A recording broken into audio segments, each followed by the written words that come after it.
오늘 하나님 말씀입니다. 출애굽기 9장 1절에서 12절. 하나님의 말씀을 봉독하겠습니다.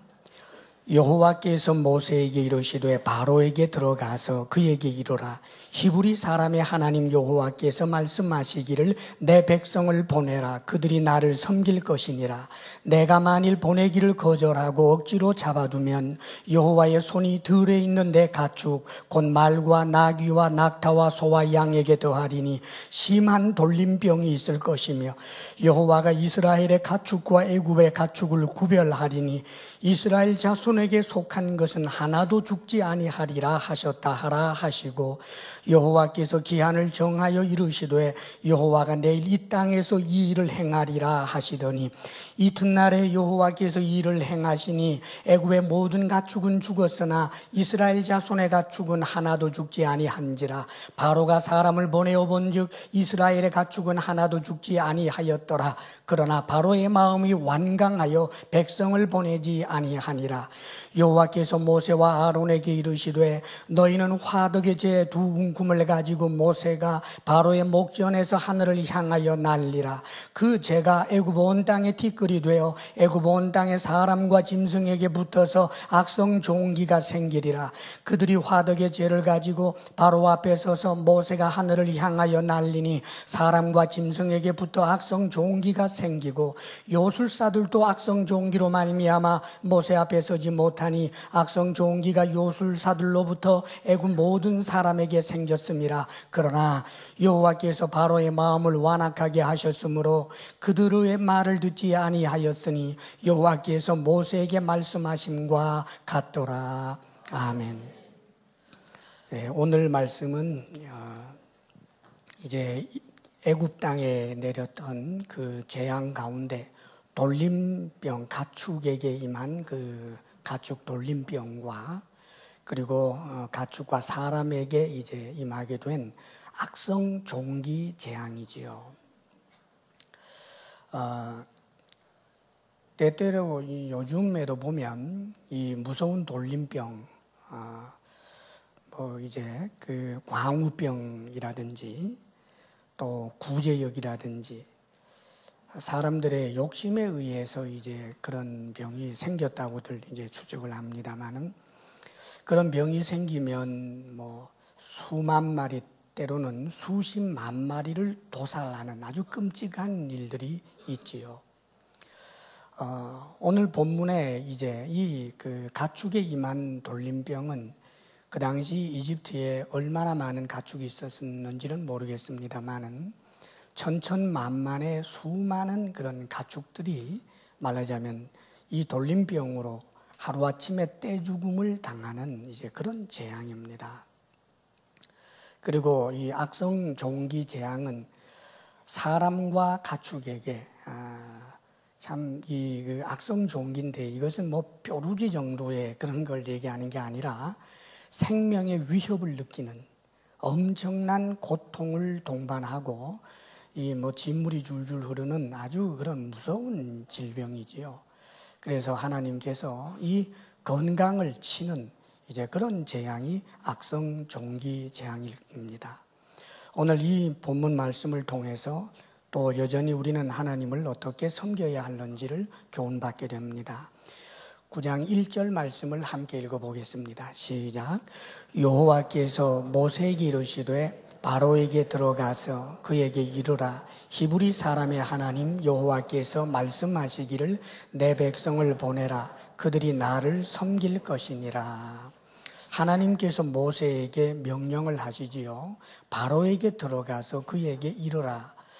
하나님의 말씀을 전하라는 겁니다. 모세의 의견을 말하라는 것이 아니라 하나님께서 모세에게 이제 준 말씀, 하나님이 주신 그 말씀을 바로에게 전달하라는 거지요. 그건 뭐 그렇게 좋은 내용이 아닙니다. 바로가 듣기 싫어하는 말, 재앙에 관한 이야기를 하는 거지요. 하나님의 백성을 내보내지 아니하면 이런 재앙이 임하게 된다 하는 것을 이제 하나님께서 모세에게 바로에게 말하라는 거예요. 그에게 바로에게 들어가서 이 들어가라고 하는 말의 구체적인 표현은 바로의 궁중으로 들어가라는 거예요. 애굽의 왕이 부르지도 않았는데 자기 발로 왕이 좀 뵙기를 청합니다 하고 들어가라는 거지요.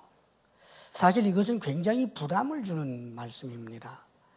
왕이 청하지도 않았는데 이렇게 또 왕이 모세를 좋아할 리가 없는데 이렇게 들어간다라고 하는 것은 굉장히 위험하고 어떤 모욕이나 혹은 곤욕을 치르거나 심지어는 생명까지 잃을 수 있는 아주 힘들고 어려운 명령입니다. 그런데 모세는 이 말씀을 준행하지요. 하나님의 사람들은 하나님의 말씀을 따라 순종하고 그 말씀을 전하며 살아가는 사람들입니다. 바로 그들이 하나님의 일꾼입니다.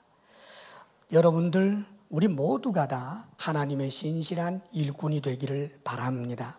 사실 하나님의 명령을 전달한다라고 하는 이것은 그렇게 쉬운 것이 아닙니다.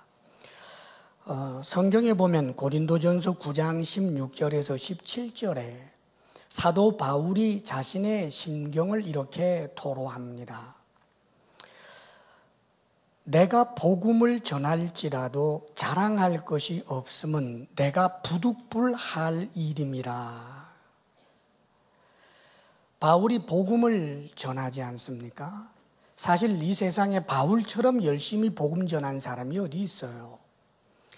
바울은 복음을 전하기 위해서 모든 기득권을 다 내려놓고 그렇게 열심히 복음을 전한 사람인데 바울 정도의 수준이라면 복음을 전하는 것이 항상 기쁘고 즐거웠을 것 같은데 그렇지 않았다는 말입니다. 바울도 복음 전하는 게 그게 끔찍하게 느껴질 때가 있어요. 낯선 사람, 낯선 도시에 가서 예수 믿으라고 말하는 것이 그게 얼마나 어렵냐고요.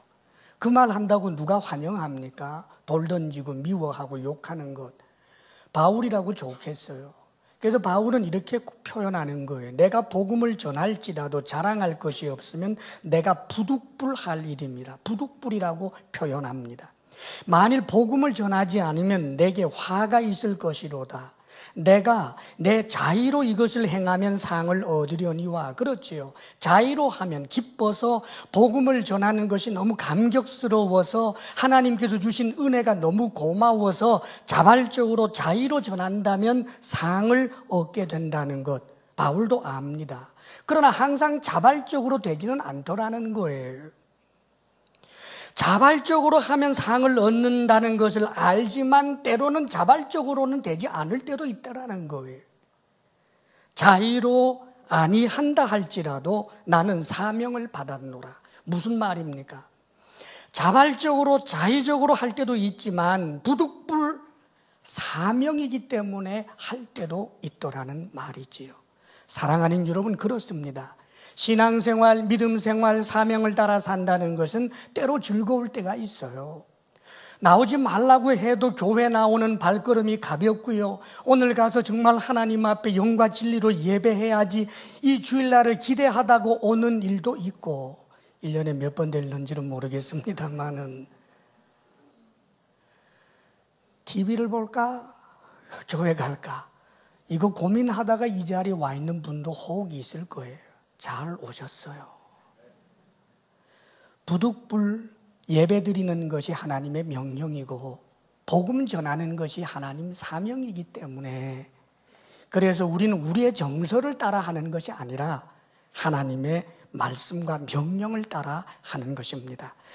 그리스도인들은 하나님의 명령을 따라 살아가는 사람입니다. 할렐루야. 계속해서 오늘 말씀 2절에서 4절 함께 읽겠습니다. 시작. 네가 만일 보내기를 거절하고 억지로 잡아두면 여호와의 손이 들에 있는 내 가축 곧 말과 나귀와 낙타와 소와 양에게 더하리니 심한 돌림병이 있을 것이며 여호와가 이스라엘의 가축과 애굽의 가축을 구별하리니 이스라엘 자손에게 속한 것은 하나도 죽지 아니하리라 하셨다 하라 하시고. 만일 하나님의 백성들이 나가서 제사를 지내도록 허락하지 않으면 돌림병이 네 가축에게 임해서 떼죽음을 이 가축들이 당하게 될 것이고, 그러나 이스라엘 백성들, 하나님의 백성들에게는 단 하나의 가축도 손상을 입지 않게 될 거다라고 하는 이런 말씀을 하십니다.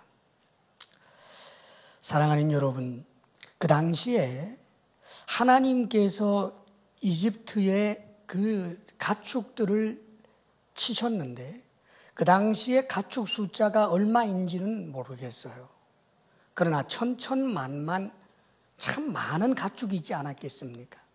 말과 그리고 낙타, 소, 양, 그리고 뭐 닭, 여기 기록되지 않은 여러 가지 그런 가축들이 있을 거 아니에요. 자, 이런 가축들이 떼죽음을 당했습니다. 왜 그러셨을까? 짐승이 뭔 죄가 있다고? 그 말 못하는 짐승? 그렇지요. 소가 묵묵히 많은 농부들의 반려가 돼서 일할 때 도움을 주는 그 좋은 소, 물건을 운반하거나 교통수단에 그렇게 쓰임새 있었던 말이나 낙이나 낙타가 이 무슨 죄가 있다고 말이지요. 하나님께서 그런 짐승들을 치느냔 말이에요.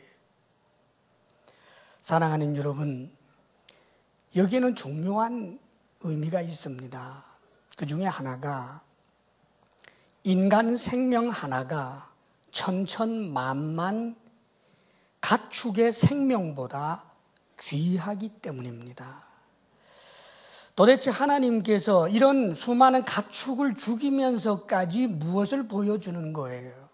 하나님 살아계신다라고 하는 것을 바로와 그리고 이집트 사람들과 이스라엘 백성들 모두에게 지금 알리는 거예요.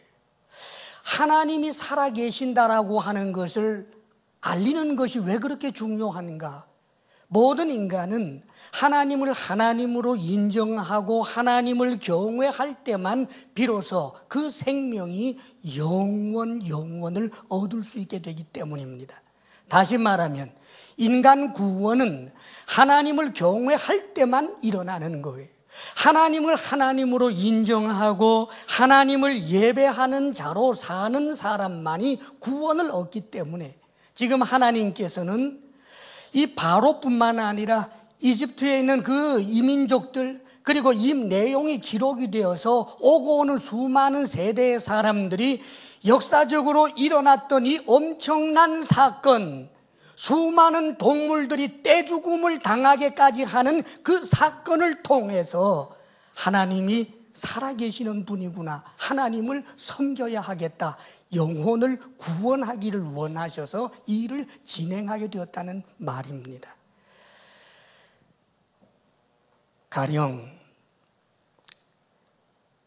희귀종 어느 동물이 있어서 딱 한 쌍만 있는데 그 한 쌍 가운데 한 마리와 수십억이 넘는 수많은 인간들 가운데 한 사람과 둘을 놓고 비교하면 어느 것이 더 존귀합니까?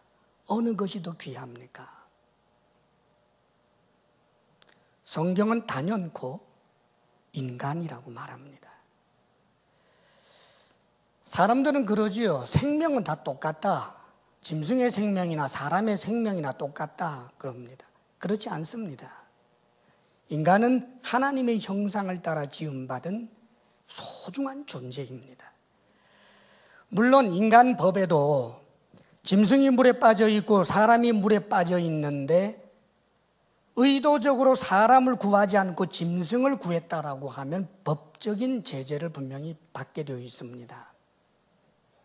그런데 여러분, 인간이 짐승보다 더 귀하다라고 하는 것을 인간 존엄에 관한 그런 법들이 세상에 보통 보편적으로 있는데, 그런데 희한한 것은 인간이 왜 짐승보다 더 귀하냐라고 하는 데 대해서는 논리적인 이유가 없습니다. 다만 인간이기 때문에 귀하다는 거예요. 그런데 그 인간이 뭐냐? 세상에서는 인간을 동물이 진화한 것이라고 보고 있습니다. 사랑하는 여러분, 그렇지 않습니다. 인간이 더 귀한 것은 우리가 인간이기 때문에 인간을 귀하게 여기는 그런 차원이 아닙니다. 내가 인간이니까 인간을 귀하게 여기고 내가 원숭이면 원숭이를 귀하게 여겨야 되겠습니까? 그런 차원이 아닙니다. 인간은 하나님의 형상을 따라 지음받은 대단히 소중한 존재이기 때문에 한 생명을 구원하는 것은 천하의 모든 생명들이, 모든 가축들이 다 죽임을 당한다 할지라도 더 소중하게 여겨야 할 대상이 바로 우리 인간입니다. 물론 우리가 하나님께서 창조하신 이런 가축들을 함부로 학대를 한다거나 짐승들을 우리가 함부로 취미로 생활을 위해서 함부로 죽이고 포획하고 하는 일들을 물론 해서는 안 될 것입니다. 성경에는 보면 하나님께서 이런 가축들, 짐승들도 대단히 아끼신다라고 하는 내용이 성경에 나와 있어요. 요나서 끝부분쯤 가게 되면요, 아주 재미있는 이야기가 있습니다. 요나가 자기 뜻대로 되지 않으니까, 니느웨가 멸망하지 않으니까 아주 뿔뚱뿔뚱 화가 났습니다. 그래서 이 니느웨가 어떻게 되나 보자 하고 있는데 하나님께서 신기하게 박넝쿨 박씨를 심으셔가지고 그 박이 확 자라서 하루아침에 햇빛을 쫙 가려줬습니다.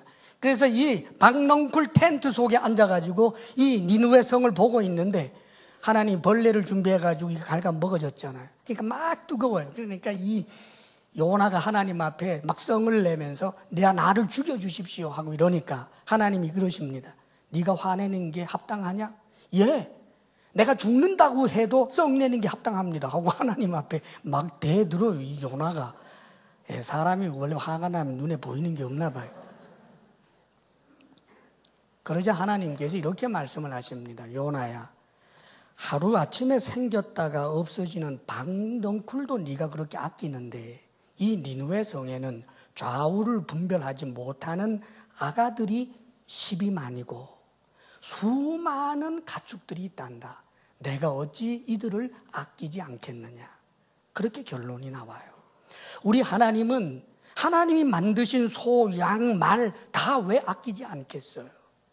아낍니다. 하나님께서 저 가축들을 죽이면서 하나님의 마음이 왜 아프지 않겠어요? 하나님의 마음이 아픈 일까지 하면서도 하나님은 우리 인간을 구원하기를 원하시는 거예요. 하물며 가축이겠습니까? 하나님이 사람 되셔서 하나님의 아들을 십자가에 못 박아 죽이기까지 하면서 한 영혼이라도 구원하시려고 하는 하나님의 이 사랑, 하나님의 이 열심, 이것을 기억할 수 있기를 바랍니다. 그렇습니다. 천하보다 귀하게 여기는 인간 생명입니다. 오늘도 하나님은 한 영혼이라도 구원받기를 원하는 거예요. 하나님을 경외하지 않고는 살 수 없는 존재가 인간이기 때문입니다. 하나님이 욕심이 많아서가 아니에요. 하나님 이외에는 우리 인간에게 영생을 줄 수 있는 또 다른 존재가 없기 때문입니다. 하나님과 단절되면 살 수 없기 때문입니다. 하나님께서는 우리 인간을 구원하기 위하여, 그래서 인간 생명 하나가 천천만만 가축의 생명보다 귀하기 때문에 이 아픈 일을 진행하신 것입니다. 그리고 또 한 가지는 왜 이런 일을 하셨을까? 그것은 하나님께서 모든 재물의 주인이 되신다라고 하는 것을 알리시는 거예요. 지금 이 소나 양이나 이런 가축들은 이집트 사람이나 이스라엘 사람이나 공통적으로 그들의 재산이고 재물입니다. 그런데 하나님께서 허락하지 않는 것은 어느 누구도 누릴 수 없다는 것을 보여주는 거예요. 지금 사실 이집트 사람들은 지금까지 이런저런 돌림병이 약간씩은 물론 있었을런지도 모르겠습니다만 아마 이런 엄청난 돌림병은 경험해 본 적이 없었을 거예요. 아마 그들은 소가 새끼를 낳고 말이 새끼를 낳고 이런 것, 그거 당연하게 생각했을 거예요. 성실하게 일하다가 보면 양들이 계속해서 새끼를 낳고 번성하고 재산이 증식하고 이런 것, 그게 당연하다고 생각을 했을 것입니다. 그러나 당연한 것이 아니었단 말이에요. 지금까지 어떻게 너희들이 재물을 누릴 수 있었느냐? 하나님이 허락하셨기 때문에 누리는 거라는 거지요. 전도서 5장 19절에 보면 이런 말씀이 있어요.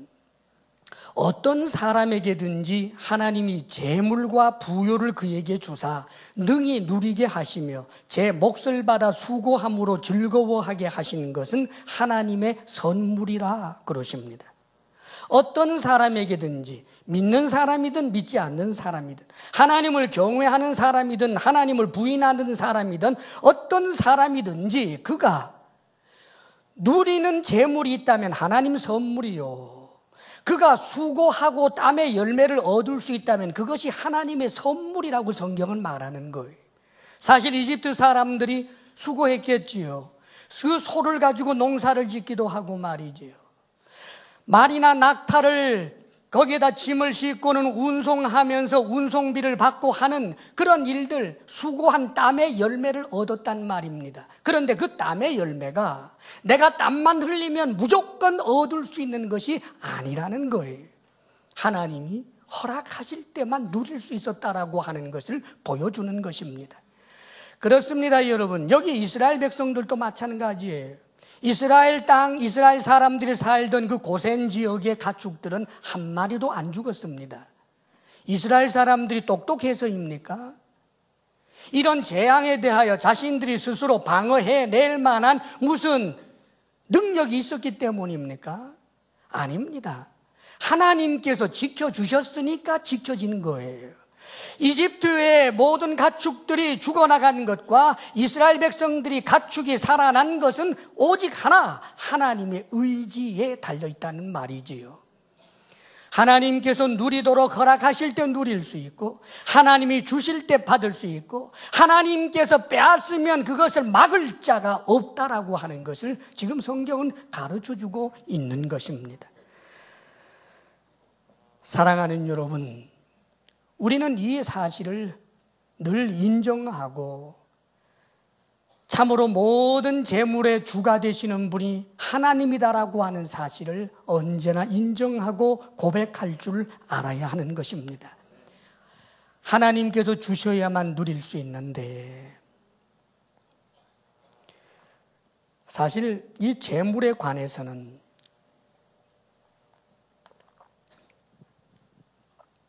어느 누구도 자유롭지를 못합니다. 원래 이 이집트 땅에 이런 우상은 왜 생긴 것일까? 그 이집트 땅에는 수많은 그 신들이 있었어요. 소머리를 하는 소신도 있고요. 말머리, 사실은 머리가 아니라 대가리가 맞는 말입니다. 원래 짐승은. 근데 요즘 그게 좀 이상해져서 그냥 사람만 원래 머리로 쓴다고 옛날에 배웠는데 말 대가리를 한 그런 신과 이 무슨 양 머리를 한 그런 신과 좀 어감이 이상해서 안 되겠어요. 도대체 그런 신들이 왜 그렇게 있었을까? 이유는 간단해요. 왜 소신을 섬겼습니까? 소가 많아지기를 원하는 거예요. 왜 말머리를 한 그런 신을 섬겼겠어요? 말들이 많아지기를 원하는 거예요. 왜 개구리 신을 섬겼겠습니까? 개구리가 개골개골 할 때 하늘에서 비가 오고 이 농경지가 잘 풍요롭게 되는 것을 보면서 저 개구리 신을 섬기면 적당한 때에 비가 와서 농작물이 풍요를 이루고 개구리가 알을 쓸어 놓으면 수많은 올챙이들이 생기는 것을 보면서 우리 집안이 다산의 복을 받게 될 것이다 생각을 해서 그들이 말하자면 이 땅의 부요함 그것을 위해서 그런 신들을 우상을 만들게 된 것 아닙니까? 하나님께서는 그런 것들이 없다는 거지요. 하나님만이 줄 수 있다는 거예요. 지금 그것을 하나님께서는 가르쳐 주시는 것입니다. 그런데 문제는 이것은 이방 사람들뿐만 아니라 우리 하나님의 사람들도 이 재물에 대해서는 자유롭지 못하고 하나님께서 모든 재물의 주인이시다라고 하는 것을 안다라고 하면서도 사실 그렇게 하나님 앞에 합당하게 살지 못할 때가 얼마나 많은지 몰라요. 믿음 생활에 있어서 재물은 굉장히 위험할 때가 많습니다. 그래서 여기에 대한 경고가 우리 믿는 사람들에게 많이 주어져요. 마태복음 6장 24절, 한 사람이 두 주인을 섬기지 못할 것이니 혹 이를 미워하고 저를 사랑하거나 혹 이를 중히 여기고 저를 경히 여김이라. 너희가 하나님과 재물을 겸하여 섬기지 못하느니라. 하나님과 재물을 겸하여 섬기지 못한다. 무슨 말입니까? 재물을 사랑하게 되면 어느덧 재물을 하나님 삼아버린다는 말이에요. 이스라엘 백성들 역사상 그런 일들이 얼마나 많았는지 몰라요. 이집트 사람들만 우상 숭배한 것이 아닙니다. 가나안 땅에 들어간 이스라엘 백성들이 우상 숭배에 빠져요. 그런데 그들의 우상 숭배는 이집트 사람들이라든지 다른 블레셋 사람들의 우상 숭배와 다른 점이 있었어요. 하나님도 섬기면서 우상도 섬겨요. 믿음 생활 하면서도 하나님을 하나님이라고 하면서도 사실상 하나님을 의지하지 않고 재물을 의지해요. 하나님이 기쁨이 되지 아니하고 사실은 재물이 기쁨이 돼요. 우리들의 문제라는 말입니다. 디모데전서 6장 9절 10절, 부하려 하는 자들은 시험과 올무와 여러 가지 어리석고 해로운 욕심에 떨어지나니. 부하려 하는 자들, 부귀를 삶의 목적으로 아는 사람, 돈 버는 것이 삶의 목적과 최고의 가치가 되어버린 사람, 그렇게 되면 해로운 욕심에 떨어지나니 곧 사람으로 파멸과 멸망에 빠지게 하는 것이라. 그렇지요. 하나님께서 재물을 주셨는데 하나님에게 초점을 못 맞추고 재물에다가 초점을 맞추다가 보니까 재물을 준다라고 하면 하나님이 아니어도 좋다라고 하는 생각이 들게 된다는 말입니다. 얼마나 위험한지 몰라요. 10절, 돈을 사랑함이 일만하게 뿌리가 되나니 이것을 탐내는 자들은 미혹을 받아 믿음에서 떠나 많은 근심으로써 자기를 찔렀도다. 믿음의 길을 가던 사람이 돈을 사랑하기 때문에 믿음에서 떠나는 일이 있다라고 경고에 또 경고를 하고 있습니다. 성경에 보면 이런 이야기들이 참 사실 많이 있어요. 은혜의 바다에 있는데도 엄청난 은혜 속에서도 돈을 사랑하고 돈을 의지하고 하나님이 주셔야 받는다라고 하는 이 단순한 믿음을 저버렸기 때문에 또 다른 길로 받을 수 있다라고 생각했기 때문에 그래서 믿음의 파탄을 가져온 그런 경우가 성경에는 많이 있습니다. 여러분, 아간을 한번 생각해 봐요. 아간, 구약의 이 아간은 은혜의 바다에 있었잖아요. 그는 가나안 땅에 들어가는 복을 누린 사람입니다. 여리고와의 전쟁에서 하나님의 그 역사를 눈으로 똑똑히 보고 온몸으로 체험하지 않았습니까? 은혜의 바다에 있었어요. 앞을 봐도 은혜, 옆을 봐도 은혜, 온통 하나님의 은혜가 충만한 그곳에서 아간은 망해요. 왜 그렇습니까? 물질에 대한 이 욕심 때문에 그래요. 엘리사의 사환이라고 알려지고 있는 사람, 아마 추측하기는 게하시라고 보는데 그도 마찬가지죠. 그도 역시 은혜 속에 있었어요. 나만이라고 하는 문둥병자가 엘리사를 통하여 하나님께서 그 문둥병을 고쳐주는 장면을 똑똑히 보았지 않습니까? 은혜의 바다예요. 이런 은혜 쉽게 체험할 수 있나요? 그런데 역시 돈에 대한 욕심 때문에 망해요. 신약 성경에도 마찬가지입니다. 아나니아와 삽비라라고 하는 부부, 그렇죠. 그들도 은혜의 바다에 있었어요. 그 당시에 사도들이 살아 있습니다. 사도들을 통해서 놀라운 기사와 표적들이 막 일어나요. 성령이 충만히 임해서 얼마나 놀라운 성령의 역사들이 있었는지 모릅니다. 온통 은혜의 바다 한복판에 있었단 말입니다. 그런데 망해요. 왜요? 재물에 대한 욕심 때문이에요. 사랑하는 여러분, 우리가 신앙생활을 하는 데 있어서 우리를 넘어지게 하는 것 가운데 하나가 재물에 대한 욕심이다라고 하는 것을 잊어서는 안 됩니다. 사랑하는 여러분, 이 재물, 이 모든 것의 주 되시는 분이 하나님이시다. 하나님이 주셔야 받는다. 하나님께서 지켜주셔야 지켜진다. 하나님이 누리게 하셔야 누린다. 하나님이 빼앗으면 하나라도 가질 수 없다라고 하는 이 단순한 믿음을 우리가 가질 수 있어야 하는 것입니다. 그런데 사랑하는 여러분, 이게 말로는 쉬워요. 그 말 누가 못해요? 예, 하나님이 내 재산 전부의 주인이십니다. 하나님께서 주셔야 받을 수 있습니다. 말은 되는데 하나님께서는 말로가 아니라 우리의 삶으로 그 증거를 드러내게 하십니다. 그래서 성경에는 드림에 관한 이야기가 그렇게 많은 거예요. 드림을 명령하시잖아요. 드림을 명령해요. 왜? 하나님 앞에 나올 때 하나님 앞에 헌금을 하게 하고 11조를 하게 하고 드리라라고 하는 그런 말씀들이 많을까? 많은 분들은 때때로 이것을 불쾌하게 여깁니다. 사랑하는 여러분, 교회에서 헌금을 하는 것은 구제 모금이 아닙니다. 어느 단체에 기부하는 그런 것 아닙니다. 하나님 앞에 헌금한다라고 하는 이 부분은 구약 성경에도 놀랍게도 이것을 명령합니다. 이를테면 하나님 앞에 나올 때 빈손으로 나오지 말아라고 명령을 하시는데 그 명령이 기가 막혀요. 부자는 소를, 그보다 조금 못한 사람은 뭐 양이나 그리고 염소를 잡아서, 가난한 사람은 됐다가 아니라 산비둘기라도 잡아서 가져오라는 거예요. 이것도 저것도 없으면 가루 한 움큼이라도 가지고 나와서 하나님 앞에 오라. 드림을 명령합니다. 왜 도대체 이런 드림을 명령할까요? 이 드림에는 결단이 필요합니다. 다시 말하면 정말 하나님이 모든 재물의 주 되십니다라고 하는 것을 인정하는 결단, 재물에 대한 아까움 때문에 할 수 없단 말입니다. 그것은 입으로는 할 수 있어도 실제로는 하기가 어렵다는 말입니다. 그래서 하나님께서는 이 드림에 대하여 명령을 하는 거예요. 여러분, 성경에 보면 우리 예수님께서 예루살렘 성전 연복궤 앞에서 연보하는 사람들을 물끄러미 보고 계십니다.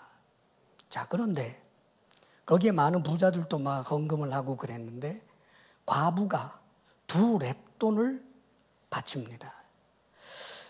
그런데 이 과부의 사정 우리 주님이 알죠. 어떤 사람이에요? 이 2렙돈은 그 과부의 생활비 전부예요. 이걸 바치면 이제 굶어야 돼요. 이걸 바치면 쫄쫄 굶어야 합니다.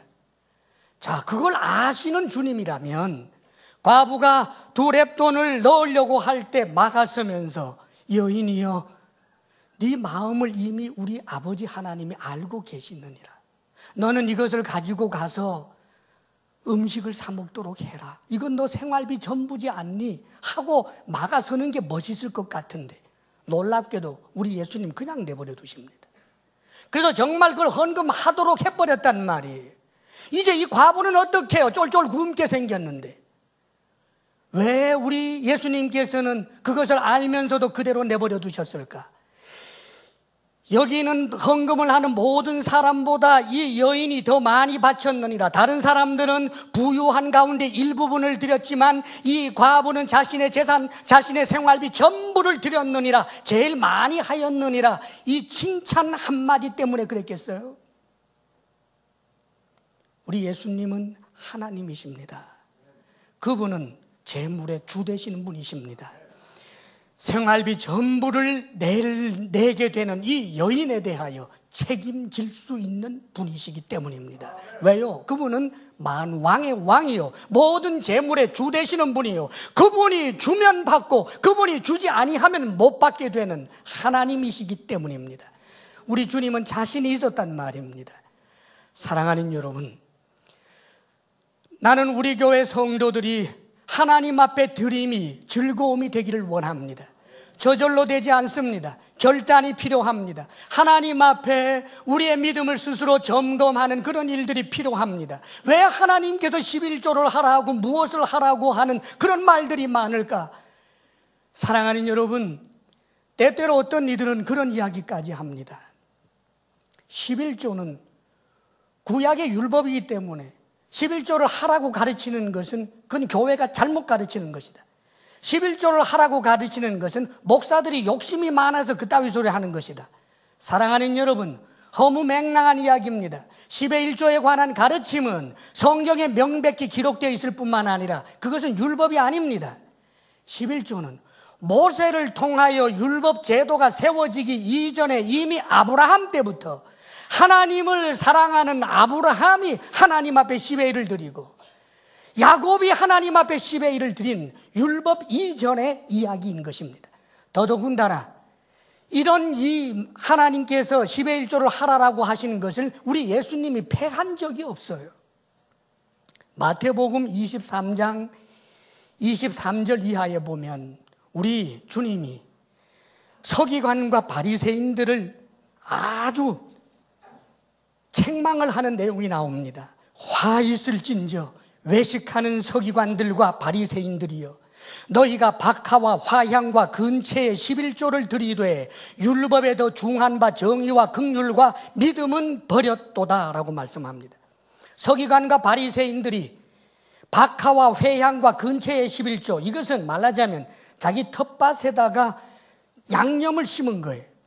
요 텃밭에다가 후추도 심고 말하자면 그런 양념 소출에 10의 1조도 정확하게 떼어서 바치는 이 바리새인들 서기관들, 자기들은 그렇게 철저하게 11조를 하면서 11조 하지 아니하는 사람들을 막 정죄하면서 그런 이 바리새인들, 이들을 향하여 11조를 철저하게 한다라고 하는 이 바리새인들아, 서기관들아, 외식하는 자들아라고 책망을 합니다. 그런데 사랑하는 여러분, 주님께서는 계속해서 이렇게 말씀하십니다. 그러나 이것도 행하고 11조입니다. 저것도, 즉 정의와 긍휼과 믿음도 버리지 말아야 할지니라라고 선언합니다. 사랑하는 여러분, 우리는 기억해야만 합니다. 하나님 앞에 이 드림은, 하나님께 헌금을 드린다라고 하는 것은 재물의 주가 하나님이십니다. 하나님께서 나를 먹이시고 입히실 수 있는 분입니다라고 하는 것에 대한 진정한 고백을 말하는 것입니다. 그렇기 때문에 이 드림에 대해서는 항상 약속이 따라옵니다. 주라, 그리하면 후이되어 누르고 흔들어 너희도록 넘치도록 하여 안겨주리라라고 말씀합니다. 사랑하는 여러분, 우리 주님께서 나를 주실 수 있는 분이라고 하는, 재물의 주 되시는 분이라고 하는 것을 믿지 못하면 이 말씀 실천 못해요. 너희는 먼저 그의 나라와 그의 의를 구하라. 그리하면 이 모든 것을 너희에게 더하시리라. 먼저 그의 나라와 그의 의를 구할 때마다, 우선순위가 세워질 때마다 안 되는데, 이거 먼저 하다가 보면 내가 재물에 손해가 되는데, 사랑하는 여러분, 그래서 못합니다. 지금 주님께서 요구하시는 것은 뭘까요? 당신이 줄 수 있는 재물에 주라는 거예요. 10의 1조를 하라. 그리하면 내가 너희 창고에 쌓을 곳이 없도록 복을 주는지 시험하여 보라. 사랑하는 여러분, 항상 주님께서 약속의 말씀을 거기에 동반하십니다. 왜요? 드린다라고 하는 것이 쉽지 않기 때문입니다. 우리 주님이 만물의 주가 되시고 모든 재물의 주가 되십니다. 입으로 말하기는 쉬운데 입으로만은 하나님 앞에 진정한 고백이 되지 않기 때문에 절대로 재물을 우리의 주로 삼지 않도록 하기 위하여, 하나님께로만 받아서 누리도록 하기 위하여 하나님께서는 우리에게 재물을 드림에 대한 의무를 주시고 명령을 주신 것입니다. 사랑하는 여러분, 하나님께서 우리에게 주신 재물을 오직 하나님께로만 받고 불의의 재물에 마음 두지 아니하며 불의를 통하여 얻고자 하는 마음들을 버리고 하나님께서 주시는 분복만을 누리기를 원하는 주의 사람들이 되시기를 축원합니다. 아멘, 아멘. 오늘 말씀 가운데 7절 말씀만 보겠습니다. 7절 다 함께 읽겠습니다. 시작. 바로가 사람을 보내어 본즉 이스라엘의 가축은 하나도 죽지 아니하였더라. 그러나 바로의 마음이 완강하여 백성을 보내지 아니하니라. 자, 이 바로가 그 이집트 전역에 수많은 가축들이 떼죽음을 당하고 난 다음에 정말 그렇다면은 모세가 전해준 그 하나님의 말씀처럼 이스라엘 백성들 땅에는 그런 일이 없는지 사람을 보내서 살펴보았어요. 웬걸 가보았더니 고센 지역에는 이스라엘 백성들의 가축들은 하나도 안 죽은 거예요. 자, 이 정도 되면 어떻게 해야 되겠습니까? 야, 정말 하나님 살아계시네. 하나님을 섬겨야 되겠네. 그래야 되잖아요. 그런데 바로는 이 표적을 보고도 인정하지 않아요. 왜요? 마음이 완강하기 때문입니다. 이 완강은 완악으로도 표현할 수 있는 말이에요. 마음이 완악하고 완강하면 표적을 보고도 표적이라고 인정을 못해요. 은혜를 은혜로 인정 못해요. 전날에 예수님 앞에 서기관들 바리새인들이 이렇게 말합니다. 당신이 메시아라면 우리에게 표적을 좀 보여주시오. 그러자 예수님께서 이렇게 말씀하십니다. 이 음란하고 악한 세대가 표적을 구하지만 내가 이 세대에 보여줄 표적은 요나의 표적밖에 없도다 라고 말합니다. 요나의 표적, 요나가 물고기 뱃속에 3일 있었던 것처럼 예수님이 죽으셨다가 부활하시는 그 나중에 보여줄 그 표적 이외에는 없다는 거예요. 왜 그랬을까요? 예수님이 지금 얼마나 많은 표적을 보여줬는데도 이들이 마음이 완악해서 안 받아들이잖아요. 이 서기관들 바리새인들이 있는 그 시대에 그들의 눈앞에서조차 수많은 기적들을 보여줬습니다.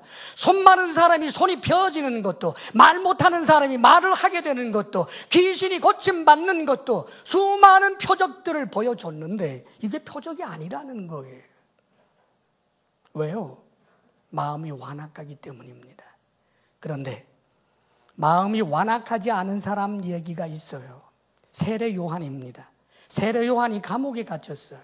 감옥에 갇혔더니 약해지잖아요. 예수님에게 들려오는 소식을 듣다가 보니까 예수님이 정말 메시아가 맞나 덜컥 의심이 생겼습니다. 그래서 자신의 제자들을 보냈습니다. 그리고 이렇게 질문을 합니다. 오실 이가 당신입니까? 아니면 우리가 다른 일을 기다려야 되겠습니까? 무슨 말이에요? 예수님 당신이 그리스도 맞습니까? 이 소리예요. 그러자 예수님이 이렇게 말합니다. 가서 요한에게 전해라. 맹인이 보게 된다. 절름발이가 걷게 된다. 귀먹은 자가 듣게 된다. 문둥병자가 고침을 받는다. 죽은 자가 살아난다. 가난한 자들에게 복음이 전파된다고 해라. 그러면서 주님께서 누구든지 나로 말미암아 실족지 아니하는 자는 복이 있도다 라고 말씀을 하십니다. 사랑하는 여러분, 세례 요한은 이 말을 전해 듣고 더 이상 의심하지 않습니다. 형장의 이슬로 순교를 당하면서도 조금도 비굴하지 않습니다. 왜요? 그는 메시아를 만났기 때문입니다. 사랑하는 여러분, 마음이 부드러우면 표적이 많습니다. 마음이 완악하면 표적이 없습니다. 우리가 마음이 부드러우면 하늘의 별을 보아도 하나님께서 살아계신다라고 하는 증거가 됩니다. 해가 찬란하게 떠오르는 모습을 보면서 하나님의 섭리와 하나님 살아계심을 찬양하게 됩니다. 이 동물들의 세계, 다큐멘터리 이런 것 하나를 보면서도 하나님을 찬양하게 됩니다. 하나님 살아계신 증거로 표적으로 보게 됩니다. 심지어는 자동차를 운전하다가 자동차 사고가 나서 다리가 부러지면 하나님께서 지켜주셔서 여기까지예요. 하나님이 지켜주셔서 목이 부러지지 않았어요. 세상 사람들이 들으면 기가 찰 만한 말을 우리는 합니다. 왜요? 우리는 그 속에서도 하나님 살아계시는 표적을 봅니다. 사랑하는 여러분, 이런 마음 가진 이들이 되기를 바랍니다. 하나님의 말씀이 귀에 들려오느니 우리의 삶의 수많은 사건들 가운데서 늘 하나님의 살아계신 표적을 인정하게 되느니 그리하여 하나님을 인정하지 않고는 견딜 수 없는 그런 하나님의 사람, 이렇게 살아가기를 주의 이름으로 축원합니다. 기도하겠습니다. 이 시간 간절한 마음으로 결단하며 기도합니다. 재물, 우상 섬기지 않게 하소서. 돈을 사랑하는 자가 되지 않게 하소서. 불의의 재물을 탐내는 자가 되지 않게 하소서. 하나님의 말씀을 따라 하나님이 주시는 분복을 누릴 줄 알게 하여 주옵소서. 하나님이 먹이시고 입히신다는 사실을 범사에 인정하게 하여 주옵소서. 오 하나님, 완악한 마음 되지 않게 하여 주옵소서. 부드러운 마음을 주옵소서. 주님 앞에 결단하며 기도하겠습니다. 아버지 하나님, 영광과 존귀를 받으시기에 합당하신 유일하신 하나님, 우리 아버지 하나님, 누가 있어 하나님과 비교할 수 있겠습니까? 하나님이 열면 닫을 자가 없고 하나님이 닫으면 열 자가 없나이다. 우리가 이 땅에서 작은 것 하나라도 누렸다면 주님의 은혜인데, 오 주여, 주 되시는 하나님을 찬양하오니 일평생 하나님 찬양하며 살아가는 부드러운 마음을 주옵소서. 아버지 하나님, 우리가 주님 앞에 예물을 올려드립니다. 오 주여, 용서하여 주옵소서. 인색함으로 드릴 때가 많았습니다. 억지로 드릴 때도 있었습니다. 불평하며 드릴 때도 있었습니다. 습관에 따라 아무런 마음을 담아내지 못하고 드릴 때도 있었습니다. 거짓되게 드릴 때도 있었습니다.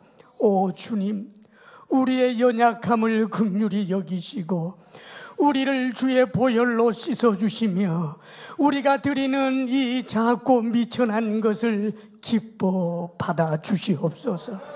우리의 생명조차도 주님 앞에 드릴 만한 드림의 사람으로 살아가도록 아버지여, 우리를 견고하게 하여 주옵소서.